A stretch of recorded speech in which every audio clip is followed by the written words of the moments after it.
ধরনের দুর্নীতি অপশাসন মুক্ত এমন একদল কাফেলা আগামী দিনের বাংলাদেশের নেতৃত্ব দেবে ইনশাআল্লাহ।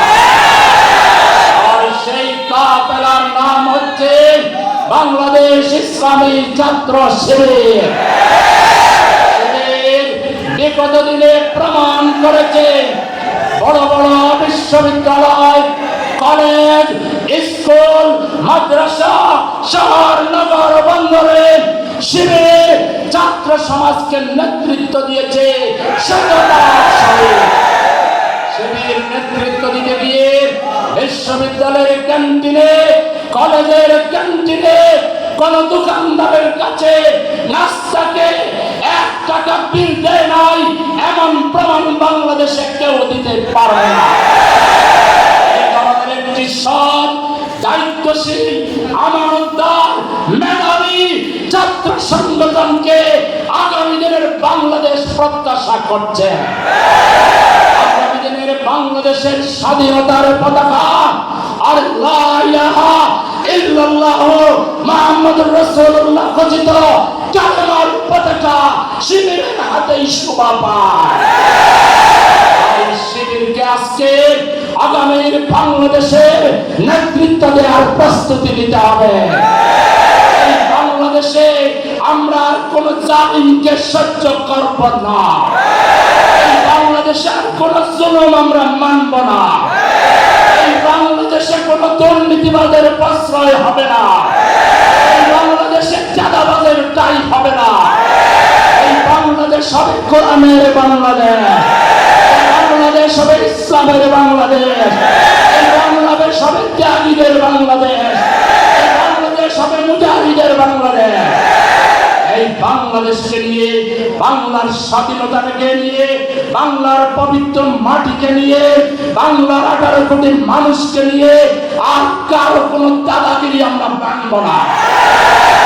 এই দেশকে আমরা স্বাধীন সার্বভৌম দেশ হিসাবে 58,000 বর্গ কিলোমিটার মাটিতে আমরা কালেমার পতাকা পাত করে উড়াব।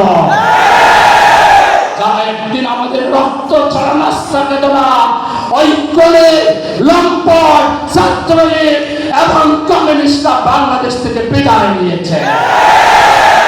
এই ফ্যাসিবাদের দোসররা বাংলাদেশে আর ফিরে আসতে পারবেন না। এই কোনেদের বিচার করতে হবে, কোনে শেখ হাসিনার বিচার করতে হবে। বাংলাদেশের যারাই বিশৃঙ্খলা করবে তাদের বিরুদ্ধে রুখে দাঁড়াতে হবে।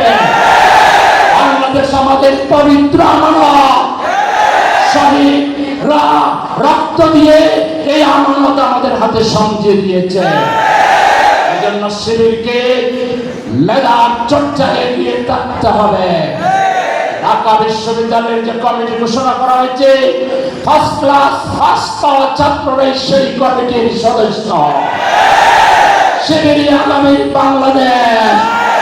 সুতরাং শিবিরকে পড়ালেখায় এগিয়ে থাকতে হবে, মেধায় এগিয়ে থাকতে হবে, মননশীলতায় এগিয়ে থাকতে হবে, ক্রিয়েটিভিটিতে এগিয়ে থাকতে হবে, মানবিকতায় এগিয়ে থাকতে হবে, দেশ রক্ষায় এগিয়ে থাকতে হবে। ইসলামের জন্য আমরা জীবন দিয়েছি। আমার প্রিয় ভাই শিবন, মুজাহিদ, জসিম, এই কিছুদিন আগে আমাদের প্রিয় ভাইরা যে জীবন দিয়েছে, এই রক্ত আমরা বলবো না। আমাদের শহীদদেরকে জাতীয় বীর হিসাবে ঘোষণা দিতে হবে। আমাদের আহত ভাইদের চিকিৎসা করতে হবে রাষ্ট্রীয় খরচে। বাংলাদেশে যদি চিকিৎসা সম্ভব না হয়, এদেরকে সিঙ্গাপুর নিয়ে যেতে হবে, বিদেশে ভালো হাসপাতালে চিকিৎসা দিতে হবে।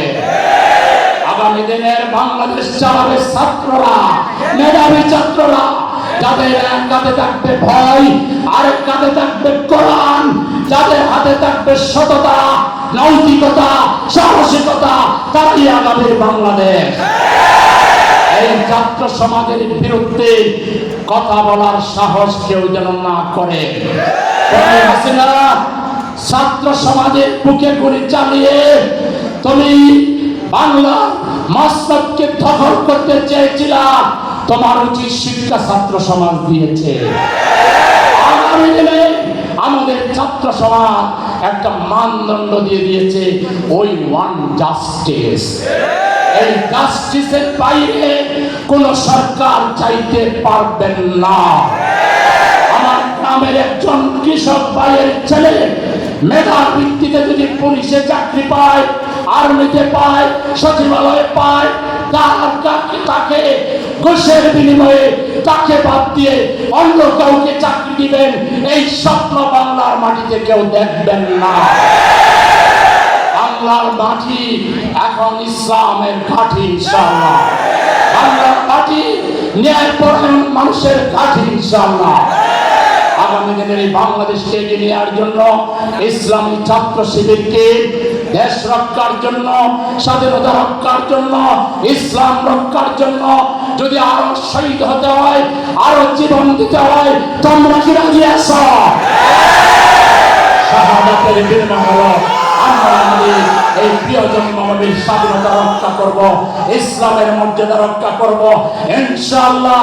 আগামীর বাংলাদেশে তোমাদের মুরব্বী সংগঠন, অভিভাবক সংগঠন, বাংলাদেশ জামাত ইসলামী তোমাদের পড়ালেখার খরচ যাতে না করতে হয়, তোমাদের চিকিৎসা ফি, তোমাদের অন্যান্য যাতায়াত ফি সব জামাত যদি ক্ষমতায় যায় ছাত্র সবার জন্য 100% ফ্রি করে দেবে।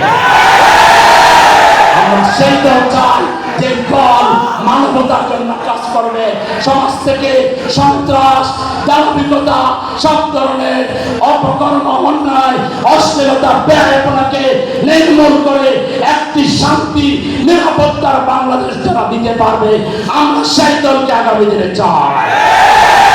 সেই দল হচ্ছে বাংলাদেশ জামাত ইসলামী। ইসলামের নেতৃত্বে 18 কোটি মানুষকে নিয়ে আমরা আগামীর বাংলাদেশ নির্মাণ করবো, ইনশাআল্লাহ। আমাদেরকে পড়ার টেবিলে ফিরে যাওয়া, ক্লাসে ফিরে যাওয়ার জন্য আহ্বান জানাচ্ছি, কিন্তু সতর্ক থাকার আহ্বান জানাচ্ছি। পতিত স্বৈরাচারের দোসররা এখনো সমাজে বিশৃঙ্খলার পায়তারা করছে। তারা যদি বিশৃঙ্খলা করার চেষ্টা করে, সে যে নামেই হোক না কেন, আমরা ছাত্র জনতা সেটাকে নির্মূল করার জন্য এখনো প্রস্তুত। আমরা সকলকে সোচ্চার থাকার, সজাগ থাকার আহ্বান জানিয়ে আমাদের বাংলাদেশ আমরাই গর্ব, কারো প্রভুত্ব বাংলাদেশ আমরা মানি না। কোন বাড়াকড়া আদর্শ দিয়ে, বাড়াটি আদর্শ দিয়ে, জগা খিচুড়ি দিয়ে আগামীর বাংলাদেশ কেউ চালাতে পারবেন না। সংখ্যাগরিষ্ঠ মানুষের ঈমান, আকীদা, মূল্যবোধ, তাহজিব, তামাদ্দুনের আলোকে শিক্ষা, সংস্কৃতি, রাজনীতি, অর্থনীতি, সামাজিক নীতি সব আমাদেরকে ঢেলে সাজাতে হবে। এই কাজের জন্য আমরা প্রস্তুতি নিচ্ছি। তোমরা আমাদের পাশে এসে দাঁড়াবে, সহযোগিতা করবে, সেই প্রত্যাশা ব্যক্ত করে সবাইকে ধন্যবাদ জানিয়ে, মোবারকবাদ জানিয়ে আমার কথা এখানে শেষ করছি। আল্লাহ হাফেজ। বাংলাদেশ জিন্দাবাদ। বাংলাদেশ ইসলামী ছাত্র শিবির জিন্দাবাদ।